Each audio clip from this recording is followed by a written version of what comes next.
Quand je te dis Pontiac Trans Am, tu penses au fleuron de la gamme Firebird, la plus énervée, la plus puissante du catalogue. Mais on oublie que dans les années 80, des moteurs plus sages sont proposés pour élargir l'offre. C'est le cas de cet exemplaire Export, vendu avec un moteur qu'on n'attend pas vraiment sous le capot d'une Trans Am, et qui en donne un tout autre intérêt. Cette Trans Am, je veux vous la montrer depuis un moment, c'est celle de mon pote Marvin que vous avez déjà vu dans d'autres vidéos, je crois que c'était à Automédon ou la traversée de Paris. C'est un modèle Export vendu neuf en Suisse qui est hyper bien conservé, vous allez le voir. Je suis vraiment fan de cette génération parce qu'on a vraiment cette face avant, ce facelift qui est arrivé en 1991 et qui est inspiré du concept Pontiac Banshee qui a été présenté lui en 88, avec ce nez qui est plus profilé, plus aérodynamique et qui vient vraiment apporter une seconde jeunesse à ce modèle qui a quand même pas mal d'années de carrière déjà. Et je trouve que c'est vraiment la plus aboutie des Trans Am de cette génération. Les 91-92, elles ont une gueule qui vient faire la transition entre cette génération qui est apparue en 82 pour la première fois et la génération qu'on va trouver après en 93. Ça fait vraiment le pont entre les deux, mais autant je suis pas un grand fan de la génération 93 qui est vraiment dans l'ère du bio-design. Je sais pas, j'arrive pas avec ses formes tout en courbe. Autant là, je trouve qu'on a un bon mélange, un bon mix entre une ligne assez carrée des 80s et en même temps des petites touches de 90s un peu plus en courbe, un peu plus profilé. Un détail aussi qui me plaît beaucoup sur cette Pontiac Trans Am 91, c'est cette couleur, ce vert, ce medium gris métallique qui est vraiment unique à ces années 91-92 et qui est pour moi peut-être la plus belle couleur qui est dispo sur ce modèle. Et c'est pas pour rien que je vous parle de cette quatrième génération de Firebird qui arrive en 93 parce qu'elle est déjà en cours de développement en 91, donc il y a forcément de l'inspiration, des prémices du modèle qui va suivre. On a peut-être une des Trans Am les plus abouties, les plus réussies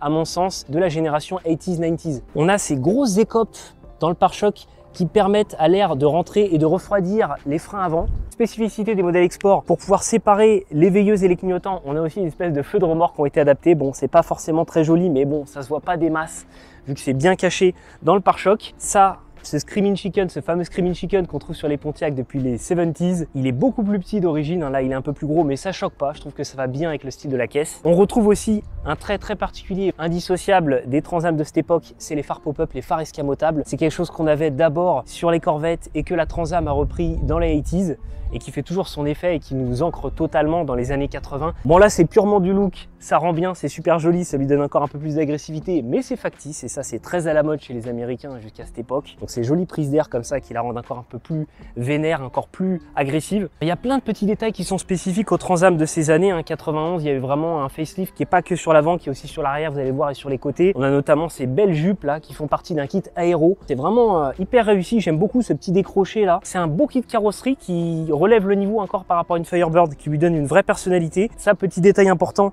on a aussi ces magnifiques rétros, vraiment dans l'esprit aussi aérodynamique, qui sont très réussis. J'aime beaucoup la découpe, j'aime beaucoup le dessin. Et il faut savoir que sur les modèles Export, ils avaient tendance à les remplacer. Un ancien propriétaire a remis les rétroviseurs d'origine parce que sinon, les versions Export avaient le droit à des horribles rétros carrés vraiment adaptés à des trucs de Fiat Uno qui avaient rien à foutre là-dessus. Donc là, vraiment, c'est cool qu'elle ait retrouvé ces beaux rétro aérodynamiques couleur carrosserie avec ce magnifique vert qu'on retrouve partout. Le détail aussi qui ressort vachement bien avec ce beau medium green métallique, c'est ces belles jantes type PBS doré gold. Ça rend vraiment super bien, ça ressort beaucoup et ça lui donne un look typiquement 80s encore à l'aube des années 90. Je trouve qu'elle prend le meilleur des années 80 et le meilleur des années 90. Et dans tous les détails qui vont changer à partir de ce facelift de 1991, on a aussi l'arrière qui est cette fois donc le bandeau de feu. Il n'y a plus de bandeau de feu unique. Alors même si celle-là, faut pas trop se fier à ce que vous voyez parce que c'est un modèle Export. Mais en tous les cas, sur les modèles américains, la Trans Am, à partir de cette période de 91, on n'a plus le bandeau sur les Trans Am, le bandeau en entier. On a une séparation centrale avec un gros logo Pontiac. Celle-là, c'est pas le cas puisque pour les modèles Export, pour toujours l'histoire des feux stop séparés des clignotants, ils ont préféré adapter des feux de Firebird. Son propriétaire Marvin les a fumés pour donner un peu plus l'illusion du look Trans Am originel et c'est vrai que ça trompe et ça marche super bien. Ça lui donne vraiment le look sportif qu'il faut là-dessus. Ce kit aéro, il continue vraiment jusqu'à l'arrière, hein, jusque le bas des pare-chocs. Ça vient donner un look encore différent et vraiment upgrader cette Trans Am par rapport à la version Firebird. Ça la rend encore plus brutale, encore plus sportive. Autre petite subtilité qui nous rappelle qu'on a encore une transition sur ces générations entre cette troisième génération de Trans Am et la quatrième, c'est cette découpe comme ça de l'aileron qui est spécifique à partir de 91 et qui vient comme ça suivre la lunette arrière comme ce qu'on va retrouver finalement sur le dessin de lunette arrière des Trans Am de quatrième génération. Donc on a cet aileron qui est redessiné et qui est a priori plus aérodynamique et plus efficace que celui de la génération précédente, mais déjà en termes de look, c'est vraiment super réussi. Bon, et surtout vu de l'arrière, qu'est-ce que ça va rappeler aux fans du modèle, c'est K2000, hein. Je veux dire, elle a beau être modernisée, on retrouve l'ADN de cette Trans Am de première génération des premières années. Je suis vraiment fan de ces années de Trans Am, ça a de la gueule. Je sais pas si ça rend forcément l'écran, mais c'est quand même un gros bébé, surtout pour le marché européen. On est sur près de 4,95 m de long, un peu plus petit que la deuxième génération de Firebird, mais ça fait quand même un bel engin. Et petite information, ça c'est une législation américaine qui est arrivée en 88, je crois de mémoire, et qui rendait obligatoire le troisième feu stop. Donc c'est pour ça que vous n'aurez pas ça sur les premières années de cette génération de Trans Am. Faut savoir un truc, c'est que sur les Pontiac de ces générations-là, on oublie les moteurs Pontiac, hein. Tout passe chez Chevrolet, on a que du bloc Chevrolet, mais vous allez voir, pas n'importe lesquels. Sur les Firebird, ça démarre avec des V6, mais sur les Trans Am, performance oblige, on a que du V8. La petite subtilité sur ce modèle Export, c'est qu'on a un moteur qu'on trouve pas sur les modèles américains. Sur les modèles américains des Trans Am 91, on va avoir un 5 litres, un V8 5 litres TPI de 200 chevaux en BVA et 225 chevaux en boîte manuelle. Sinon, on avait aussi sur les Trans Am GTA la version encore plus énervée, le V8 5 litres 7, toujours en TPI, donc tunette porte injection. C'était un système d'injection plus performant qui était développé par Bosch à l'époque, qui a un peu reboosté ces moteurs-là. Et ce 5 litres 7 TPI, il arrivait donc à 235 chevaux. Sur ce modèle-là, Export, étonnamment, alors que bon, la Suisse, je crois que les gros moteurs, ils connaissaient bien, donc je sais pas si c'est des questions. D'ailleurs, répondez-moi en commentaire si vous le savez, pourquoi ils ont choisi de ne proposer sur les modèles exportés en Suisse et en Autriche que ce V8 5 litres. Je sais pas, voilà, si c'est une question d'émissions de polluantes ou autre, mais bon, à ce que je sache, oui, les Suisses avaient déjà des gros moteurs, des gros modèles, du AMG, du gros V8. Et là, du coup, on a ce 5 litres LO3 qui est le même finalement qu'on va trouver sur les Chevrolet Caprice de 91, qui a un moteur avec une conception d'injection beaucoup plus basique. On est sur du monopoint, du TBI pour Throttle Body Injection, ce qu'on retrouve sur les autres modèles de la gamme Chevrolet et qui lui va donner 170 chevaux. Alors vous allez me dire, quel intérêt si je prends une Trans Am, je veux direct le plus gros moteur? Et vous allez voir que finalement les avantages, on les retrouve sur d'autres aspects. C'est forcément plus une grosse sportive, on va quand même avoir un coupé de tourisme dynamique et qui est surtout moins cher à l'entretien et moins complexe aussi à réparer. Donc c'est vraiment peut-être un meilleur compromis pour qui veut pas une Trans Am trop pointue comme beaucoup d'américaines à l'aube des années 90 avec beaucoup d'électronique, beaucoup de petites pièces spécifiques au système d'injection. Là on reste quand même sur du basique Chevrolet, des motorisations éprouvées. Il faut savoir qu'il y a eu seulement 308 exemplaires de ces Trans Am qui sont sortis avec ce V8 305 CI. C'est donc une rareté, hein. Je veux dire, même je regardais, moi je m'étais renseigné sur les forums américains, ils sont étonnés, ils connaissaient même pas l'existence de ces modèles, c'est pour dire. Et cette motorisation, elle est associée avec une boîte auto 3 vitesses avec overdrive, ce qui va permettre, grâce aussi au rapport de pont long, d'avoir une consommation moyenne d'environ 10-12 litres, ce qui est vraiment pas grand chose pour la machine qu'on a entre les mains. Et évidemment, on reste sur une bonne vieille architecture à propulsion. Je vous disais que le TBI était assez proche d'un carbu, même en regardant comme ça, on a l'impression d'avoir cette grosse gamelle de filtre à air avec un carbu en dessous, hein. L'illusion est vraiment là. Tout simplement parce qu'à l'origine, ce moteur-là a été proposé avec un carbu, hein. Vous voyez qu'on a un compresseur de clim, donc elle a une climatisation qui est fonctionnelle. C'est un modèle, vous allez voir, bien équipé. Bon voilà, à bord de cette Pontiac Trans Am 1991, on retrouve l'esprit de la Pontiac 84 que j'avais essayé, hein. C'est la même génération, il y a pas mal de détails qui changent et qui font que finalement elle s'intègre un peu mieux dans les années 90. On voit qu'il y a des efforts qui ont été faits dans la finition. Je trouve que le rendu fait quand même moins cheap. Il y a quelques plastiques moussés, quelques parties qui font peut-être un peu moins cheap que sur la Trans Am 84 que j'avais essayé. Il me semble que ce levier n'est pas le même. Il y a pas mal de petits détails qui ont été mis à jour à partir de 1990 et notamment la plus grosse mise à jour visible, c'est l'intégration de l'airbag conducteur de série sur ces modèles-là. Donc on a un nouveau volant qui est plutôt sympa et qui est vraiment dans la lignée des volants des années 90. Pour la petite anecdote de ce que m'a dit Marvin, c'est le même volant qu'on trouve sur les Lotus Esprit et Elan de cette époque. Niveau équipement, on est très bien. On est très bien parce que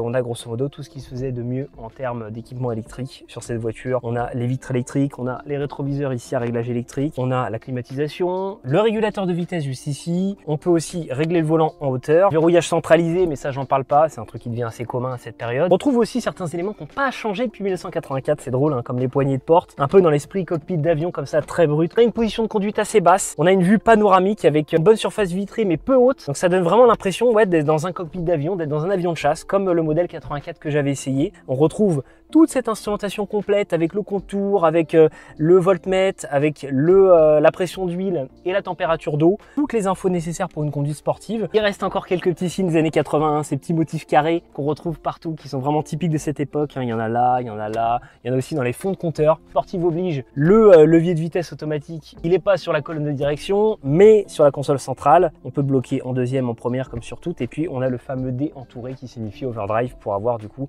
une quatrième vitesse surmultipliée. particulier et avoir un régime moteur plus faible sur les longs trajets à haute vitesse. Petit détail que j'adore que Marvin a réinstallé, il y avait les traces de fixation d'un ancien téléphone, hein, c'était le luxe suprême avant l'arrivée du portable, et il a retrouvé un modèle équivalent de l'époque à celui qui a dû être monté. Chose appréciable qui n'est par contre pas tout le temps habituelle sur les voitures américaines, c'est qu'on a une vraie commande de frein de parking à main et pas au pied.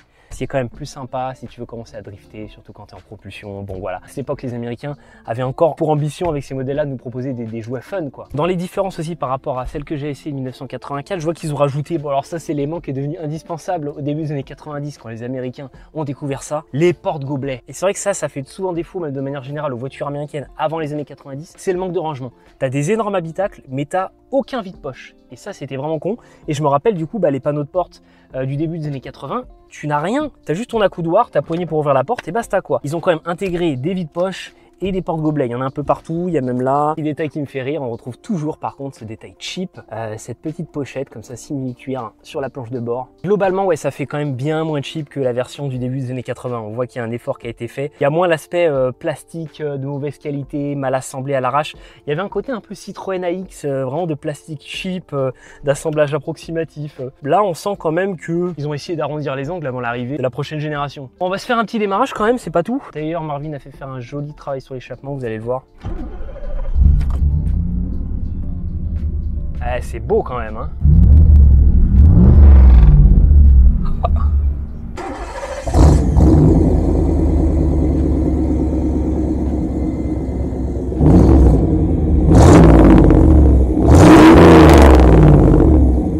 Franchement, pour un 5 litres qui a pas de prétention ultra sportive, ça gueule quand même bien.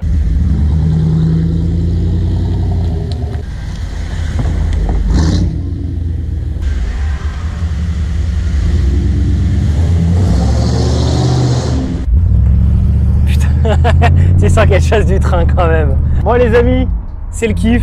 Ça fait déjà quelques minutes que je suis en train de conduire cette Transam. On a retiré les T-top. C'est une toute autre ambiance. Là il fait super beau. On profite d'être à l'extérieur et surtout on profite de la super sonorité de ce V8 5 litres.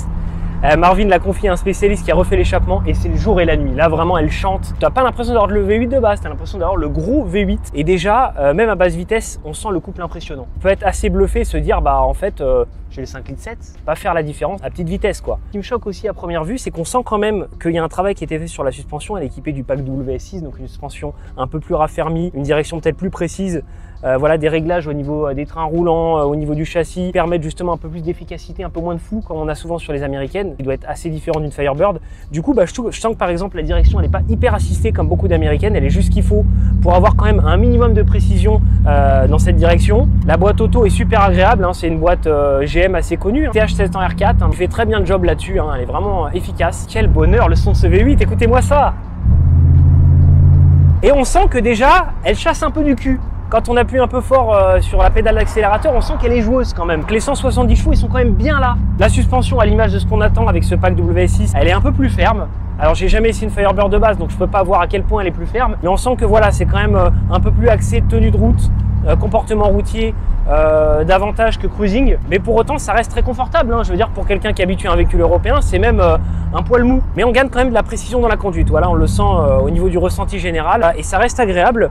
Les sièges sont allés peut-être un peu fermes, en mode baquet, avec quand même un bon maintien. Mais on est bien installé. Voilà, on a une position de conduite assez basse. On se sent quand même dans l'esprit un peu d'une sportive. Pour le freinage, j'étais assez étonné parce que certains modèles, notamment la GTA, étaient équipés de 4 freins à disque. Et là, en l'occurrence, c'est pas le cas apparemment. On n'a que 2 freins à disque à l'avant et tambour à l'arrière. Bon, ça, je trouve ça un peu cheap, mais bon. C'est les petites incohérences des fois des Américains. Je vous rappelle que j'ai essayé aussi le fleuron de Cadillac il n'y a pas longtemps, une Fleetwood 95 qui avait tout un tas d'options, pas mal de dernières nouveautés de chez GM. Par contre, il y a plein de choses qui sont restées archaïques, comme, allez savoir pourquoi, les tambours à l'arrière. Bon, là c'est un peu la même chose. On se dit, attends, c'est une Transam, au minimum les 4 freins à disque, quoi. On est en 91, non. Voilà, je me rappelle que même sur ma pauvre Le Baron 89, j'avais 4 freins à disque. Ça, c'est des trucs qui s'expliquent pas toujours. Bon, soit, ça fait plutôt le taf. Donc sincèrement, on roule en cool pour l'instant. J'ai déjà l'impression d'avoir affaire à un véhicule sportif. La différence avec un 5 litres 7 de 235 chevaux me paraît pas flagrante. C'est plus fort que moi quand j'ai ces leviers Boeing. Même s'il n'y a pas besoin de passer les vitesses, il faut que je garde la main dessus. Parce que j'ai vraiment l'impression d'avoir affaire à un avion de chasse.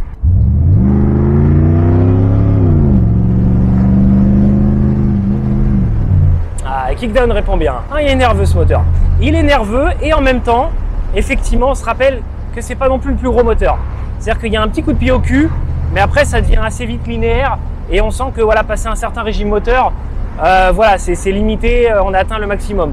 Mais pour autant, pour des balades bien dynamiques, je pense que ça plaira déjà à beaucoup de monde. Et comme je le rappelle, l'intérêt aussi de cette motorisation, c'est qu'on reste vraiment sur un basique de chez GM. En termes d'entretien, de fiabilité, ça reste quand même très simple et pas trop cher à entretenir. Et puis on s'y retrouve aussi sur la conso, parce que je rappelle qu'on a un pont avec un rapport de pont assez long, qui est du coup plus économique, qui offre des accélérations un peu moins brutales, mais c'est un bon compromis pour avoir une caisse un peu dynamique avec un look sympa et sans avoir une conso de fou, quoi, parce qu'on est max à 12 litres en moyenne, ce qui est quand même génial par rapport au plaisir éprouvé et à cette magnifique sonorité quand tu roules, quoi. Et là, ça prend pas trop de roulis. Pour une américaine, franchement, c'est assez étonnant là. On n'a pas trop peur d'enquiller un peu dans les virages, ça tient quand même bien le pavé. On a aussi des gros pneus bien larges. Ouais, c'est pas une américaine ridicule en termes de comportement dynamique, en termes de tenue de route. Ouais, je suis à 90, je suis bien. Grâce à l'overdrive, ça permet avec cette 4e vitesse surmultipliée de pas trop avoir de bruit dans l'habitacle, de bruit de moteur. C'est assez cool et puis ça réduit aussi vachement la conso.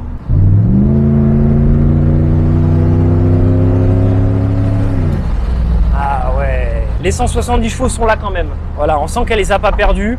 Il y a sur une petite plage de régime, il y a quand même un bon petit coup de boost. Ça reste un 5 litres en monopoint, mais franchement, c'est un excellent compromis. On se fait déjà pas mal plaisir et je pense que ça suffira à beaucoup de gens en vrai. Il n'y a pas besoin de beaucoup plus pour les balades qui vont faire certaines personnes. En plus, le kiff des T-Top, quoi, mais c'est génial les T-Top, parce qu'on a l'avantage du cabriolet sans les inconvénients. Non, c'est un beau jouet. Pour 91, franchement, il y avait de quoi s'amuser. Je veux même pas imaginer que le 5 litres 7, ça devait être juste monstrueux.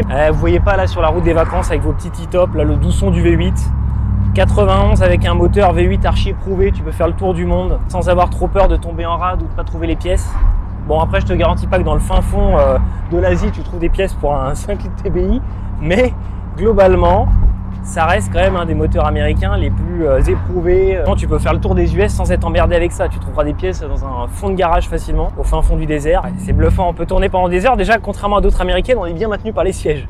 Et puis aussi par les pneus et le châssis. Pas trop peur de décrocher, on sent que il y a du grip. Bon les amis, on va essayer de se faire une petite accel à la Miami Vice. Oh la vache. C'est tellement agréable.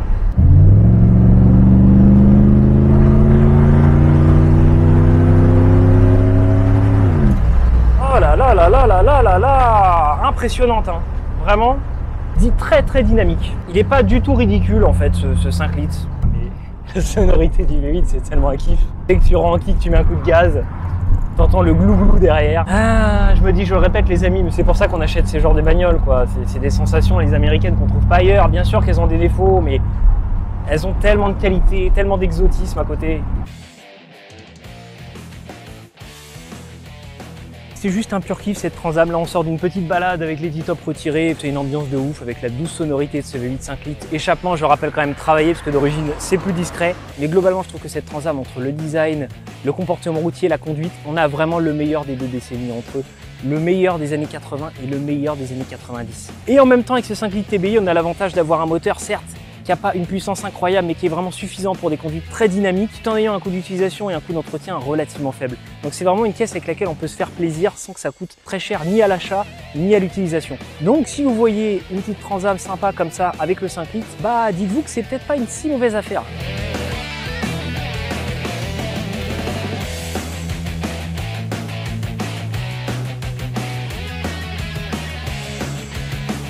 On a donc un 2JZ moteur Toyota extrêmement réputé pour ses préparations intenses jusqu'à 1000 chevaux.